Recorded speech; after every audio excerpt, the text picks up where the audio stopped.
Қайырлы күн, құрметті көрермендер. Бүгінгі біздің подкастымызда Роман Ким деген азаматымыз келіп отыр.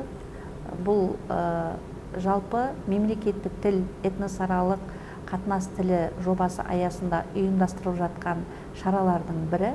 Мың бала конкурсынан өнерлі өрге жүзер деген бағыттағы іс-шарасында жеңімпаз атанды Атырау өңірінде. Сол негізде Роман Киммен танысқалы отырмыз. Бірнеше сұрақтарымыз бар. Роман Ким, қош келдіңіз. Рахмет. Жалпы алдымен өзіңізді таныстырып өтсеңіз, қай этнос өкілісіз, қайда оқисыз? Мен ат жөнім Ким Роман Викторович. Мен кореец ұлтының өкілімін. Әкем кореец, анам қазақ. Мен Атырау облысы Құрманғазы ауданы Приморье селосы Юрий Алексеевич Гагарин атында жалпы орта мектебін бітірдім. Қазіргі таңда Халел Досмұхамедов атындағы университетке музыка пәні мұғалімі болып оқуға түсіп жатырмын. ОБТ тапсырдыңыз? ОБТ тапсырдым. Қалай өттіңіз ОБТ-дан? 30-дан 12 ұпай жинадым. Ой, керемет. Ал енді осы жалпы ән айтуды енді музыкалық конкурс Нұрғиса Тілендиевтің 100 жылдығына орай, мерейтойына орай ұйымдастырылды, өнерлі өрге жүзер деген. Жалпы енді музыкалық қабілетіңізді байқап қалдық. Сол өнерге қашан келдіңіз, қалай келдіңіз? Мен сахнаға 5-6 сыныптан бастап шыға бастадым. Оған дейін музыка сабағында белсене қатысып, жақсы көріне бастадым. Кейін сахналарға шығып, сосын Хасанова Үздік апай үлкен сахнаға шығарып жіберді. Музыка пәнінен бастау алған екенсіз ғой. Жалпы енді сіздің орындауыңызда талап қазақ тілінде ән айту деген болды. Осы қазақ тілін жалпы айтуға деген қызығушылық қалай пайда болды? Әлде міндеттеді ма сізді біреу? Ешкім міндеттеген жоқ. Өзім қазақ тілін жақсы меңгерген оқушымын. Сіз жалпы қазақ тілінде еркін сөйлей аламын, бәрін түсіне аламын. Сол үшін қазақ тілінде ән айту өзіме ұнады. Қазақ тілінде ән айту қашан басталып, қалай басталды? Қазақ тілінде ән айту сахналарда ән айта бастаған, 5-6 сыныптарда ән айта бастадым. Бірінші сыныпта 11 сыныпқа дейін қазақ тілінде оқыдым. Қазақ тілін толықтай меңгердім. Жақсы түсінем, жақсы түсіндіре аламын. Қазақ тілі өзіме ұнады. Еркін тілде сөйлеп білгеннен кейін осы қазақша өлеңдерді айтып жүрмін. Өнерлі өрге жүзер деген конкурста әке туралы өлең ән таңдапсыз. Енді ол басты бағыт Нұрғиса Тілендиевтің 100 жыл толу мерейтойына бағытталды ғой. Әке туралы әнді не үшін таңдадыңыз? Мен жетекшім Қадыржан ағай, музыка пәні мұғалімі. Маған Нұрғиса Тілендиевтің әндерін қара, қайсысы ұнайды, соған дайындаламыз, сол әнге деп маған ұсыныс білдірді. Сосын мен қарадым, Нұрғиса Тілендиевтің әндерінен Жан әкеме деген өлең өзіме қатты ұнады. Сол өлеңге дайындалып. Рахмет. Енді мына мың бала жобасында қатысу тәжірибеңіз қандай болды? Қандай қиындықтар болды? Қандай қызықты сәттер болды? Ешқандай қиындық тудырған жоқ.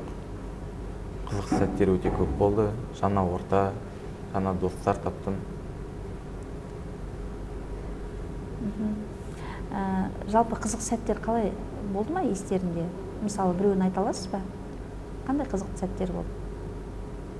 Қызық сәттер. Енді сізге манағы тіл қиын емес, таңдау өзіңіз жүрек қалауыңызбен таңдап келдіңіз.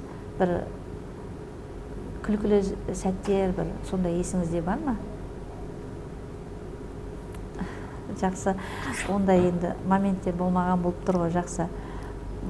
Жалпы музыкалық байқауға дайындық кезінде сізге кім көмектесті? Толық аты жөнін айта аласыз ба? Ол кім және? Қапсиев Қадыржан, музыка пәні мұғалімі Юрий Алексеевич Гагарин атындағы жалпы орта мектепте. сол кісі маған көмектесті. Мені күнде дайындыққа шақырды. Еңбегіміз ақталды дайындығымыздың арқасында. Дайындық қандай уақыттарда өтті мысалы? Сіз мектепте оқисыз, соның қай уақыттарда шақырды мысалы? Түскі 2-3-терден бастап кешкі 5-6-ға дейін. Сондай уақыттарға дейін дайындалып Өте көп дайындалған екенсіз. Қазақ тілінде әнді орындау, мысалы қазақ тілі әдемі тіл деп жатады ғой жалпы. Қиындық келтірген жоқ па мысалы? Түсінуге мағынасын қаншалықты ол мысалы мән бердіңіз соның орындауына? Мен байқадым, сіз сахнада айтып тұрғанда жүрегіңізбен айтып тұрдыңыз. Кейбір адамдар көзіне жас алып жатты мысалы. Өзіңіз сол толық түсініп тұрсыз ғой, иә? Иә, толық түсініп. Залда отырып, Құрманғазы ауданында да мен болдым. Жеңімпаз атанған кезде, одан кейін Атырау облысы бойынша бірінші орынды алып тұрсыз ғой, бас жүлдені. Сол орындау кезінде сізді жаңағыдай бірінші орын алдыңыз немесе бас жүлде алдыңыз дегенде қандай сезімде болдыңыз? Сезім ерекше болды енді. Маған сенім артып отқан үйдегі ата-анамның үмітін ақтадым деп ойлаймын. Мектебімнің үмітін ақтадым. Осын Қапсиев Қадыржан ағайымыз екеуміздің дайындалған еңбегіміз бәрі ақталды деп ойладым. Сіздің аты жөніңіз сахнада аталған кезде қандай сезімде болдыңыз? Сезім ерекше болды. Қобалжып қалған жоқсыз ба?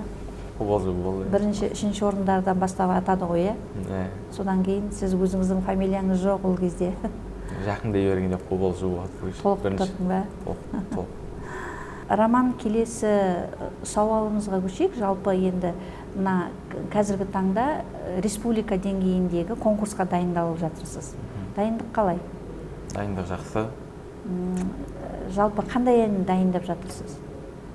Жан әкеме деген әнді. Жан әкеме деген әнді, иә? Дұрыстап дайындалып жатырмын. Жүрекпен айту. Жүрекпен айтқым келеді. Анда қобалжымай, өз даусыммен жанды дауыста солай орындағым келеді. Енді ол кезде де сіз мана айттыңыз, мектеп кезінде түсті сағат түстен кейін 2-ден 5-ке дейін ол күнде дайындалдық дедіңіз, иә? Енді қазіргі таңда республикада қараша айында өтеді. Сол қараша айында өткен кезде республиканың жан-жағынан адамдар келеді. Өзің сияқты қалай, қорқыныш бар ма? Қорқыныш ондай қатты жоқ. Өзіңе сенімдісің? Өзіме сенімдімін. Жалпы енді болашақта өзіңе де жалпы жетістіктер, жаңа табыстар, жаңа қадамдар тілеймін. Енді мынағы бұның барлығы 1000 бала жобасы аясында жүріп жатыр ғой. Осы жоба саған не берді? Қазақ мәдениеті сізге қалай әсер етті? Қазақ тілі? Жоба маған жақсы мүмкіндіктер берді, жол ашып берді өнер қадамына. Мен қызығушылығымды арттырды. Жаңа орта тапқызды достар. Маған көп мүмкіндіктер берді 1000 бала жобасы. Жалпы енді қазақ тілі жөнінде не айта аласыз? Мемлекеттік тіл, қазақ тілі деп жатамыз. Этнос өкілдеріне, жастарға, кейінгі жастарға, өзің сияқты этнос жастарына? Өзім сияқты этнос жастарына айтарым, бірінші орында қазақ тілін құрметтеу, қазақ тілінде сөйлеу, қазақ жерінде, елінде тұрып жатқан соң қазақтың салт дәстүрін ұстанып білу. Сол айтарым. Қазақ тілінде жақсы сөйлеп, меңгеріп, еркін сөйлеуді. Роман, енді біздің кішкентай ұсынысымыз бар. Енді конкурста дүлдүлдеп орын алғаннан кейін бір әудемеске ұят болар енді. Көрермендерімізге де қызықты болсын. Жеңімпаз ретінде әке туралы әндерді шырқадың, өзіңнің ауданыңнан, одан кейін Атырау облысы бойынша бір ән айтып берсең. Әрине. Жас едім өмірге еркін бойламаған, күн ертең не боларын ойламаған, шарықтап кетсем дағы қанат қағып, өзіндей қамқор әке қайда маған. Рахмет. Өте керемет. Қол шапалақ. Жақсы, саған үлкен рахмет. Болашақта зор қадамдар, биік шыңдарды осындай өзіңнің қажырлығыңмен, бұрын енді сіздерді жағдай ұстаз тәрбиелесе, енді өзің ұстаздық маман таңдап отыр екенсің. Жарқын болашақ тілеймін. Өзіңнің артыңнан, ізіңнен де ізгілікті жандар еріп жүре берсін деген. Рахмет, бүгінгі біздің шақыртуымызға келіп, өзің ой пікіріңді айтып жатқанына саған сәттілік тілеймін. Құрметті көрермендеріміз, біздің осындай жас таланттарды мақсатымыз ашу, этнос өкілдерінің арасынан шыққан қазақ тілінде сөйлейтін осындай азаматтардың апталдай азамат болуына сәттілік тілеймін. Рахмет, сау болыңыздар.